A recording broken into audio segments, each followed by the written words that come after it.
በስመ አብ ወወልድ ወመንፈስ ቅዱስ አሐዱ አምላክ አሜን።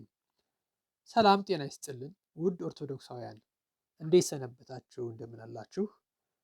ዛሬ ይዤላችሁ የመጣሁት ቪዲዮ በኢትዮጵያ ኦርቶዶክስ ተዋሕዶ ቤተ ክርስቲያን ስርዓት መሰረት አንድ አማኝ ከሞተ በኋላ በተለያዩ ቀናት ጸሎተ ፍታት ይደረግለታል። እነዚህም ቀኖቹ በሶስቱ ወይም በሳልስት በሞተ በሳልስት በሰባተኛው ቀን በአስራ ሁለተኛው ቀን በሰላሰኛው በአርባና በሰማንያ ለወንድ በአርባ ለሴት በሰማንያ ከዛ በመንፈቅና በዓመት ጸሎተ ፍታት ይደረጋሉ። የእነዚህ ቀኖች ምስጢራቸው ምንድን ነው? እንዴት እነዚህ ቀኖች ተመረጡ?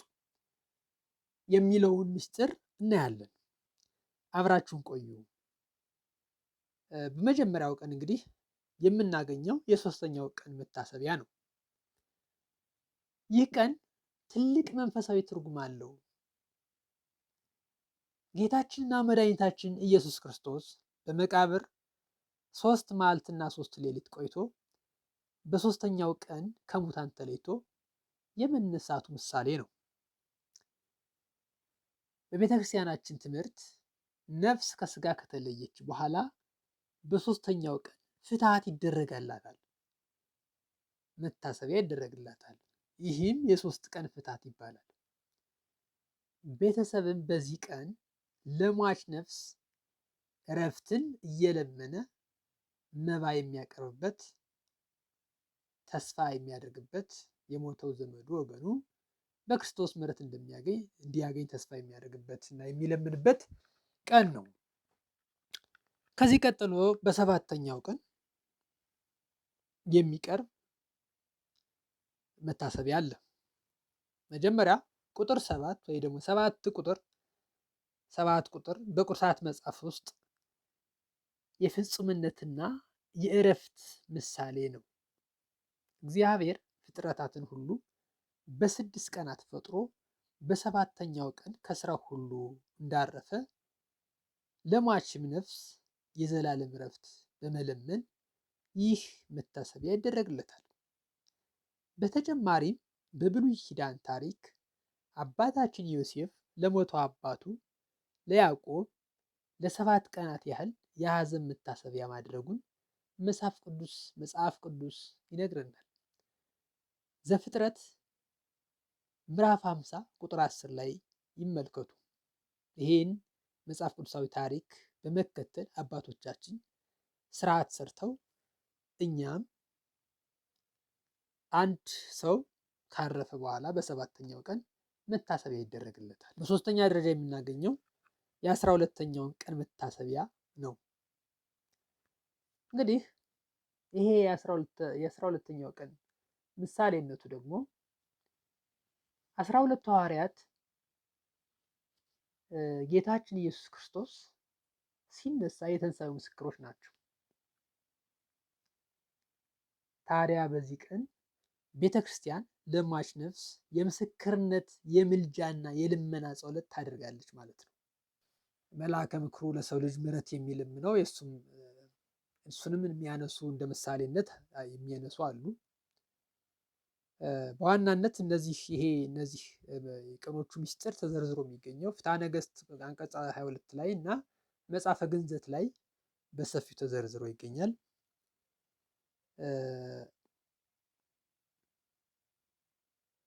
በአራተኛ ደረጃ የ30ኛው ቀን መታሰቢያ መነሻው ከመጽሐፍ ቅዱስ ነው።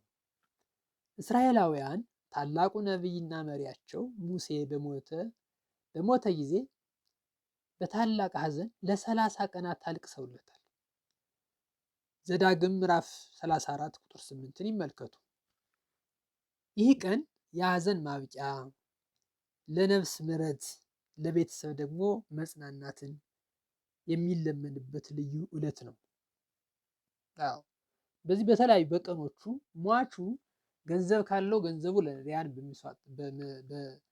በምጽዋት ይሰጣል። ባይኖረው እንኳን ዘመዶቹ ፍታቱን የሚያስፈቱለት የተለያየ ምጽዋት ይደረጋል፣ ቁርባን ይቆረብለታል። በሁሉም ቀኖች ነው የሚሆነው። በተለይ ለቤተክርስቲያን ዕጣን ጧፍ ማስቀደሻ ይሰጣል፣ ለነዳያን ምጽዋት ይሰጣል እና ሰፊ ነው። ስለዚህ ይሄኛው የ30ኛው ቀን ደግሞ የሐዘን መጨረሻ ተደርጎ ይወሰዳል። ቤተክርስቲያናችን ቤተሰብ በመሰረቱ ከልክ ማዘንና ማልቀስ መጽሐፍ ቅዱሳዊ አይደለም። ምክንያቱም ሰው ሲሞት በስጋ ሞተ እንጂ በነፍስ ወደ ዘላለም ሕይወት ወደ ረፍት ነው የሚሄደው። ብዙ ማልቀስ ተገቢ አይደለም። ነገር ግን አዎ እኛ ብናዝም ብናለቅስም ለሟቹ የሚጠቅመው ነገር አንዳችም ነገር ስለሌለ ከዛ ይልቅ ምንድን ነው የሚሆነው? እነዚህን ፍትሐት ማድረግ። ይሄ ፍትሐት ሲደረግ ደግሞ መጽሐፍ ቅዱሳዊ ነው። ክርስቶስ በስሜ ማናቸውም ነገር ብትለምኑ ይደረግላቸዋል ስላለ ይሄን የመጽሐፍ ቅዱስ ቃል መሰረት በማድረግ የእግዚአብሔርን ቃል መሰረት በማድረግ ነው አባቶቻችን ስርዓቱን የሰሩት እና ማዘን ተገቢ አይደለም። ሆኖም ግን በ30ኛው ቀን የሐዘን መጨረሻ ተደርጎ ይወሰዳል።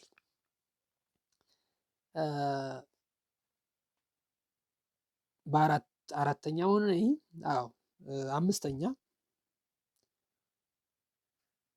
አምስተኛ አርባው በ40ኛው ቀን እንግዲህ ይሄ ቁጥር 40 በመጽሐፍ ቅዱስ ብዙ ምሳሌዎች አሉት። ጌታችን ለ40 ቀን ጾሟል። ከትንሣኤ በኋላ ለ40 ቀናት ለሐዋርያት ታይቷቸዋል። ነገር ግን ከውልደት ስርዓት ጋር የተያዘ ጥልቅ ምስጢር አለው። ይሄ 40ኛው ቀን ለወንድ ማለት ነው። አንድ ሕፃን ወንድ በተወለደ በ40 ቀን ወደ ቤተ ክርስቲያን ገብቶ በቅዱስ ጥምቀት የእግዚአብሔር ልጅነትን የሚያገኝበት ወይ ደግሞ የእግዚአብሔር ልጅ ይሆናል።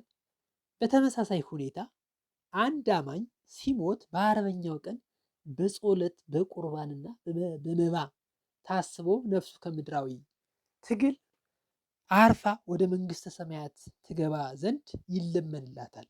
ይህ ቀን የመግቢያ ምሳሌ ነው። እንዲሁ የ80 ቀን መታሰቢያም በተመሳሳይ ምሳሌነት ነው። ሴት ሕፃን በተወለደች በ80 ቀኗ ክርስትና ተነስታ የእግዚአብሔር ልጅ እንደምትሆን ሁሉ ለሴት ሟችም በ80ኛው ቀን መታሰቢያ ይደረጋል። ይህም ነፍሷ ወደ ዘላለማዊቷ መንግስተ ሰማያት እንድትገባ የሚደረግ ምልጃ ነው፣ የምልጃ ጸሎት ነው። ሌላው በ6 ወር ወይም ደግሞ በመንፈቅ የሚደረግ መታሰቢያ ነው። መንፈቅ ይሄ ቀናት ይህ እንግዲህ ከቀናት በኋላ ደግሞ ወደ ወራት መታሰቢያዎች ይገባል። ከቀናት በኋላ ደግሞ የወራት መታሰቢያዎች ይደረጋሉ። መንፈቅ ወይም 6 ወር መታሰቢያ ይህ ቀን ጌታችን መድኃኒታችን ኢየሱስ ክርስቶስ በጽንሰቱ ወይም ሲጸነስ ወቅት ያለው ምሳሌ ነው። ቅዱስ ገብርኤል ለድንግል ማርያም ሲያበስር ቅድስት ኤልሳቤጥ ዮሐንስን ወይ ደግሞ መጥምቀ መለኮት ቅዱስ ዮሐንስን ነፍሰ ጡር ወይና አርግዛ 6 ወር ሆኗት ነበር። ስለዚህ በመንፈቅ ቀን የሚደረገው መታሰቢያ ሟቹ በክርስቶስ ጽንሰትና በዮሐንስ መጥምቅ ልደት ሚስጥር ታስቦ ነፍሱ ከቅዱሳን ጋር እንድትደመር የሚለመንበት ነው።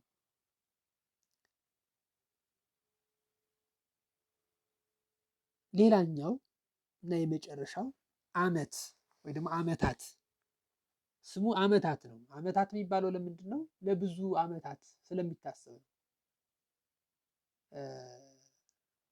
እስከ 15 ዓመት እንዲሁ ይሄ ለምሳሌ ልጆች እነሱም ራሳቸው እስኪያልፉ ጠብቀው ይኖራሉ። 7 ዓመት ካረጉ በኋላ ይተዋሉ። 15 ዓመት ግን በአብዛኛው የተለመደ ነው። 15 ዓመት ጠብቆ መቆየት የተለመደ ነው። ከዛ አንዳንድ ቦታም እዛ በላይ አለ። ለምሳሌ እኔ አያቴ አሁን 18ኛ ዓመቷን ይዛለች። ያው እስካሁን ይጠበቃል። ለምሳሌ እስካሁን ይህ ዓመታቷ ይጠበቃል። እና እንደየእንትኑ እንደ ሰው እንደ አቅሙ ይደረጋል ይህ መታሰቢያ። እንግዲህ ይህም የመጀመሪያ ዓመት፣ ሁለተኛ ዓመት፣ ሶስተኛ ዓመት ያለ የሚቀጥል ነው። መታሰቢያነቱ ምሳሌነቱ ወይም ሟቹ በዚህ ምድር ላይ የነበረውን ሕይወት ጨርሶ በዘላለም ሕይወት ውስጥ እንደተወለደ ተቆጥሮ የሚደረግ ነው። ለሟች በየዓመቱ መታሰቢያ ስናደርግ ነፍሱ በክርስቶስ ትንሣኤ ታስባ የዘላለም ሕይወትን እንድትወርስ እና ከቅዱሳን ጋር እንድትኖር የምናደርገው ታላቅ ፍቅርና የጸሎት መግለጫ ነው። አዎ እንግዲህ በአጠቃላይ ዛሬ የተመለከትናቸው ቀናት እና ዓመታት እንዲሁ ዝም ብለው የተመሰረቱ የተመረጡ ሳይሆን እያንዳንዱ ከመጽሐፍ ቅዱስ ከጌታችን ታሪክና ከቤተ ክርስቲያን ጥልቅ ምስጢር ጋር የተቆራኙ ናቸው። ለሟች ነፍስ ታላቅ እረፍትን እና ምሕረትን ያስገኛሉ። ለቤተሰብ ደግሞ በመንፈሳዊ ተስፋ የተሞላ መጽናናትን ይሰጣሉ። ሞት መጨረሻ አይደለም፣ ወደ ዘላለማዊ ሕይወት መሸጋገሪያ እንጂ። ስለዚህ የአስተማሪ ቪዲዮ ለሌሎችም እንዲደርስ አጋሩት፣ ሼር አድርጉት። ስለተከታተላችሁን እናመሰግናለን። ለሟቾች እረፍተ ነፍስን፣ ለሁላችን ደግሞ በሕይወት ላለነው ደግሞ በሃይማኖት የመጽናትን ጸጋ እግዚአብሔር አምላክ ያድለን። ወስብሐት ለእግዚአብሔር። ይቆየ